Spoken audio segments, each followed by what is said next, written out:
Good afternoon, guys. It's Workin, bringing you a quick update on Bitcoin. Hope you guys are having a wonderful afternoon. Looking at Bitcoin to the US dollar, one-day chart on Coinbase. And when last we spoke, Bitcoin was actually, I'm going to zoom in here to the 4-hour. Last we spoke, Bitcoin was operating right in here at about right below this $10,650 resistance. I did tell you that if we did break above $10,650, we'd very likely test between 11,000 and 11,050. This area right up here. Conversely, I said that we were bouncing between 10,400 and 10,650. I said if we broke below 10,400, we'd very likely come down and retest it. Retested, if I can speak proper English here, and test somewhere between 10,100 and 9,000. $9,950, this area down here. We actually had both. We had a bit of a stop run. So price broke to the upside about 12 hours after my last video, and we did come up and test about $11,000. Stopped short of 11,050, but coming up testing almost about $11,000 and then getting rejected. Came back down. We did end up decisively breaking below 10,400. As soon as we broke below 10,400, that was your signal, as we talked about, to come down, and very likely Bitcoin was going to come down and test between 10,100 and 9,950. And while we did get a bit of a bounce here, bit of a fake out here, price did end up doing that. Did come back down and tested about $10,050. Not quite making it down to 9,950, testing about $10,050. So that did hit our target between 10,100 and 9,950. Price did bounce a bit off there, rejected again right around 10,400, and we find ourselves now sitting down at about $10,200. Does look to me like there's a good chance Bitcoin comes back down to possibly double bottom somewhere around 10,100 to 10,000, somewhere in this area again, and then it looks like it may want to bounce. Now we'll have to wait and see. This is a very, very iffy call. If you're looking for a scalp, in fact, I do have a couple of very small buy orders sitting here between 10,100 and 10,000, or excuse me, and 9,950. Now they're very, very small orders here, guys. We'll have to wait and see how it plays out, but I am looking for a bounce in this area, and it may bounce right here. They may even not get filled. We'll see. But it does look to me like Bitcoin, if I zoom in here and look at this microstructure here, it does look to me like Bitcoin is painting a bit of a falling wedge here, which is typically a bullish pattern. Now again, we're only looking at a very, very small microstructure on the 4 hours, so I'm not putting a lot of weight onto this, or a lot of weight on this, but this does look like a falling wedge here, which again does look to me like we may come back down, test that area somewhere between 10,100 to 10,000, and then get a bit of a bounce, and a measured move off of this thing would bring us up to about 10,600 to 10,550 dollars. Somewhere in this area would be the measured move off of this. If you're looking to play this, I wouldn't wait for that. I wouldn't look for the full measured move. I would get out somewhere around 10,400, very likely, maybe even 10,350. That's the area that I would look to get out, because this thing has been so manipulated, guys, and market makers, we've seen them just constantly stop hunting, constantly trying to trick people into going short, going long, and then just liquidating that position shortly after.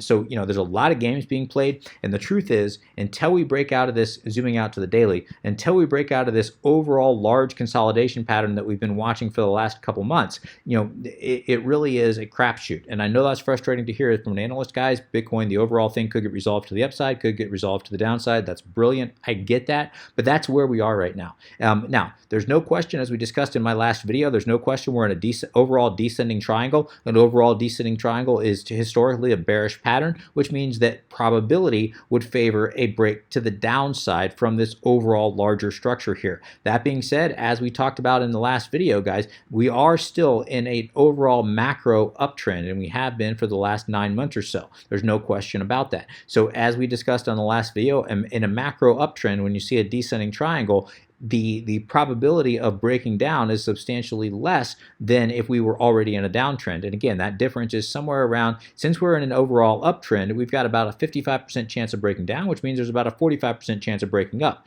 Which means there's a good chance of breaking to the upside. Even though probability favors down, there's a good chance of breaking to the upside. Now, if we were in an overall bear market, that would change substantially. That would be about a 65% chance of breaking down and about a 35% chance of breaking up. That's not what we're looking at. We're looking at about a 55% chance of breaking down, about a 35% chance of breaking up, or excuse me, about a 45% chance of breaking to the upside. So a substantial chance of breaking to the upside. The question is, and I think most people are drawing this descending triangle the way that I've got it drawn out now. And if this is in fact the case, we very, very likely have about at least another month, if not 2 months, before we're going to break out of the overall descending triangle here. In other words, we'd be looking at coming to an apex right around here. which again puts us at about another month before Bitcoin does break out at the earliest, if this is in fact the case. I'm not so sure this is the case. And in fact, in my opinion, guys, based on the last weeks of price movement, this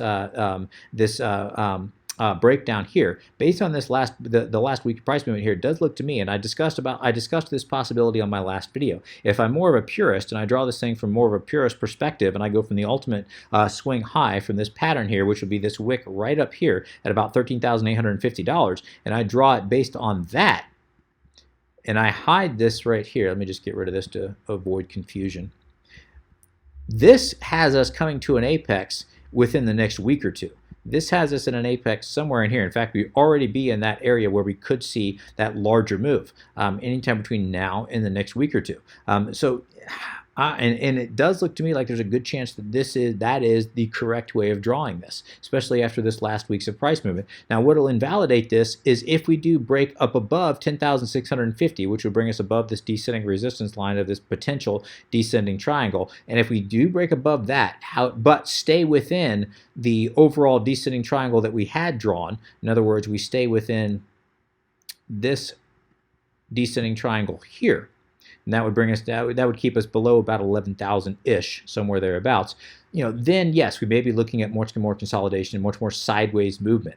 But again, until we break above $10,650, it does look to me like there's a good chance that we could break out at any point in time. And in fact, if I come over here and I look at the daily chart, and I look at our daily 8, 21, and 55-day EMA, they're literally basically right on top of each other now. You very rarely see the 8, 21, and 55-day EMA this compacted on top of one another, especially when you've also got the daily Bollinger Bands this bottlenecked. Now, we haven't seen Bollinger Bands bottlenecked like this in the 8, 21, and 55-day EMA, this on top of each other, since this breakout on April the 2nd.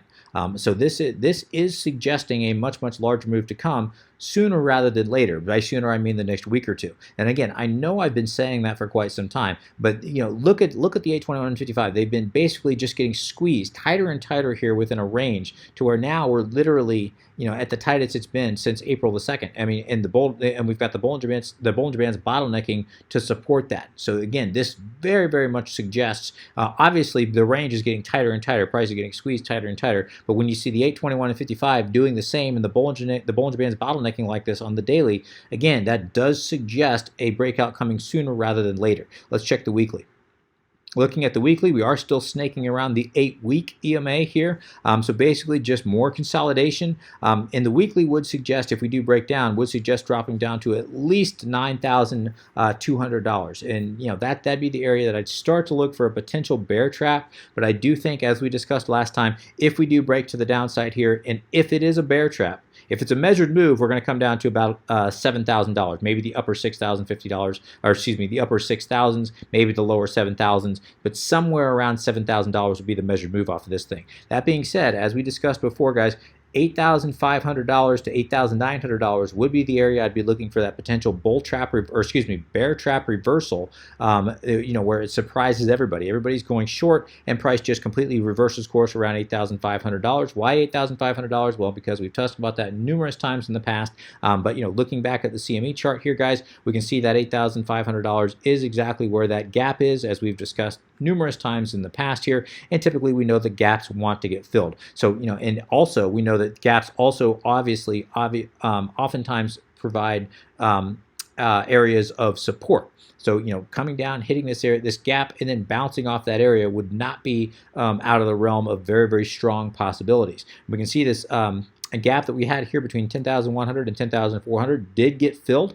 So that's no longer the case, but this also would support the potential falling wedge on a micro level here in price, bouncing off this area about 10,000 to 10,100 and coming up and retesting about 10,500-ish, somewhere thereabouts. The fact that we have now filled this gap, and it does look like price is finding some support there, would support a falling wedge on a micro level, as we just discussed. Checking our daily RSI. Daily RSI is having trouble breaking up above back into the a bullish area, guys. It's just bouncing right off the top of that 53 area that we've discussed numerous times in the past. Remember, right around 52.9 to 53, that has been in the past a very relevant area. It's acted as an area of resistance in the past during the bear market, acted as an area of support during the bull market, and of course we can see that when price did break down below here, again it rejected right there again, right around that 53 area, rejected again a little bit higher this time, but somewhere right around that 53 area, and this just recently over the last couple days tried to break up above it again, was unable to, and rejected. So this is until we get up above 53, and hang out up above 53 on the daily RSI, guys. This is just indicating more sideways movement until we really can get above this, guys. I just, obviously, price is showing a lack of strength, and we can see that lack of strength with the daily volume. Daily volume sitting at about 14.6 billion, very weak, basically, and has been for quite some time. You get very, a couple of days, you'll see the volume spike, and then it just jumps right back down here. So, until we see volume spiking well above 20 billion on a consistent basis, for at least over a week or so, this is just indicating a lot of people just sitting around on their hands waiting for resolution from the overall descending triangle pattern that we have been in. All right, coming back to the RSI, looking at the weekly doesn't look bad. Weekly is still sitting right above that 53 area, which coincidentally or not so coincidentally is still relevant on the weekly RSI, just as it is on the daily RSI. That area acted as strong resistance during the bear market, acted as strong support during the bull market, acted as strong resistance again during the bear market, and then finally when we broke up above it, looked like it wants to act as support. Now, to be fair, we haven't come back down and tested it completely yet. We'll see whether or not it does, but as of right now, this doesn't look bad on the weekly. On the daily RSI looks a little bit weak. The overall weekly RSI, though, still showing some strength as of right now. Zooming all the way out on the weekly and getting rid of most of the noise here, these represent, you can kind of visually see the major areas of support and resistance that we're watching. Obviously, we're getting basically just sideways consolidation, have been for the last couple months here. Breaking up above on the weekly, above $11,500 is going to be very significant. If we can close a weekly candle above 11,500, I do think, and I know I discussed this last time, guys, but it's been a little while, so I always want to make sure I'm reviewing my positions. Also, it helps me keep myself accountable to what I tell you.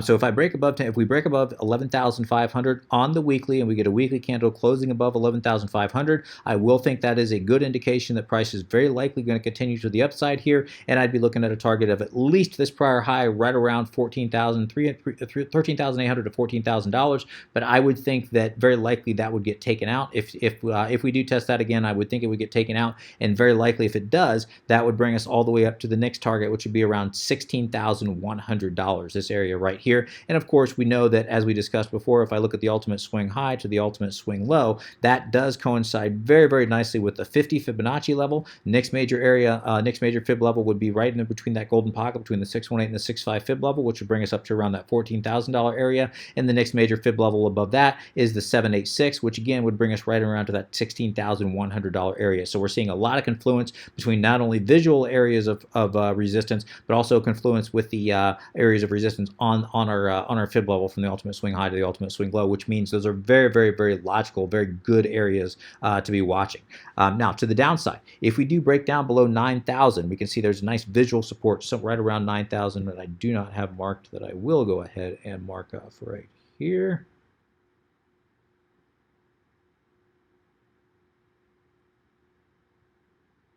Made it right on there. We go. We can see that that's not where I want it. Right. There we go. We can see that that's where right here where price was rejecting at that $9,000 area. Price turned from from resistance right into support. So this 9,000 area is a very relevant zone. If 9,000 does get broken, I will be looking for a drop to at least 8,500. We can see.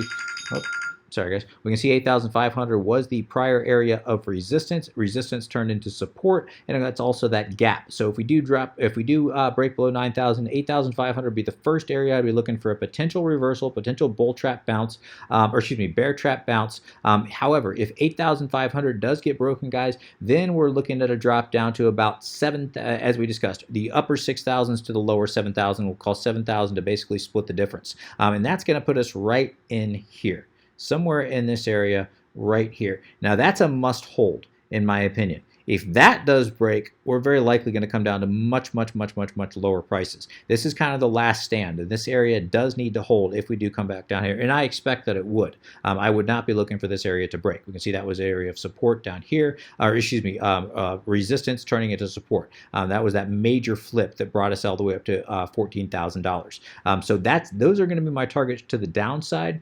7,000 will be the bottom of my target, and to the upside, guys, as I said, we'd be looking at 11,500 needs to get broken, then 14,000, then 16,100 to the upside here. Again, doesn't mean if we do break of 11,500, doesn't mean we're just immediately going to head on up, but I would expect if we do get that decisive break, now we've broken it in the past, I want to make sure I say decisive. If we get that decisive break on the weekly, which in my opinion, if we got a weekly candle closing above 11,500, that would be a decisive break. If that does happen, then I'd be looking for that continuation to at least 14,000, if not 16,100. All right, so going from the macro, zooming back into the micro here on the 4-hour chart to wrap this thing up. How would I play this? Again, it does look to me like we're in a potential falling wedge here. This does look like a decent setup. Again, this is not a guaranteed trade, but there is no trade that is guaranteed, right? So if you're looking for a very small scalp trade, it does look to me like we may get a little bit lower prices here, somewhere around 10,100 down to about 9,950, somewhere in this area. I'd be looking for a bounce, and I'd be looking for a measured move off of that, some to carry us up to about 10,600 to about 10,500, somewhere in that area up here. However, I wouldn't, if I was scalping this, which I do have orders down here, we'll see if they get filled. If they do get filled, I'm going to very likely get out at about $10,350. I would get out somewhere around 10,350 to 10,400. I would not wait for the full measured move up to 10,600. I would not wait for that. But again, I'm not a financial advisor. You do what you want. This is not financial advice. But that being said, I have a very tight stop, because if $9,950 does break, and there's a good chance it does. If it does break, I do think that we're very likely, if we get a 4-hour open and close below $9,950, I will expect a continuation down to about 9,400, and we'll have to wait and see how price reacts at 9,400 if and when it does come down the low. 9,400 does get a decisive break below, then we're looking for that target between 89 to 8,500. But we're nowhere near there yet. Don't want to get ahead of myself. If we do break above $10,650 to the upside, if we get a decisive break above $10,650, I will look for continuation. First of all, that will then invalidate this descending triangle here, and at that point we'd be looking at a very likely continuation of sideways consolidation for probably another couple months until we do take out $11,050. If we get a 4-hour open and close above $11,050, then I will be looking for continuation to 11,500. Now that could potentially be a bull trap. But if we do break above to 11,500, if we get a 4-hour open and close, but actually, you know what? I take that back. If we get a weekly close above 11,500, as I said, I do think continuation to the upside. However, if we just get a temporary break above 11,500 and we do not break above 12,000, then I'll be looking for a potential bull trap. So really, we need to see a 4-hour open and close above 12,000 before I will be comfortable going, before I will be comfortable saying we're going to continue to the upside here. Either a weekly close above 11,500 or a 4-hour open and close above 12,000. One of those two will make me comfortable that we'll very likely continuing to at least 13,800, at least testing this prior high here. But again, we'll have to wait and see kind of how that ends up playing out here. But I would not count out a potential bull trap. In other words, just like we can see a bear trap where price breaks down, reverses at 8,500, we could just as easily see a bull trap where price breaks up here and then reverses course somewhere between 12,000 and 12,400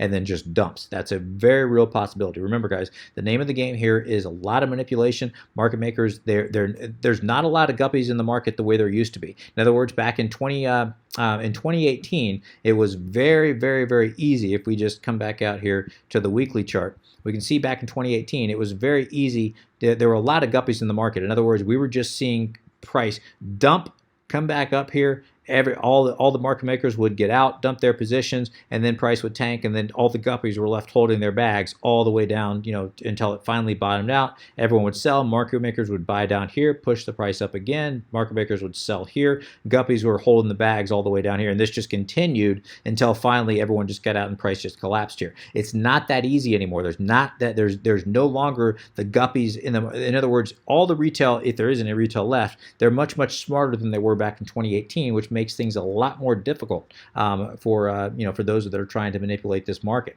So this is why I say, do not go all in on anything. Make sure that you've got a certain amount of money set aside for much lower prices, because that is a very real possibility. It's a very real possibility. It doesn't mean it's going to happen. It's just a possibility. And if it does happen, you want to make sure you've got fiat set aside to take advantage of that. That being said, it's also a very real possibility that we could be looking at a bull trap, a nice little bounce off this area where price breaks to, or excuse me, a bear trap where price breaks to the downside and then completely reverses course here.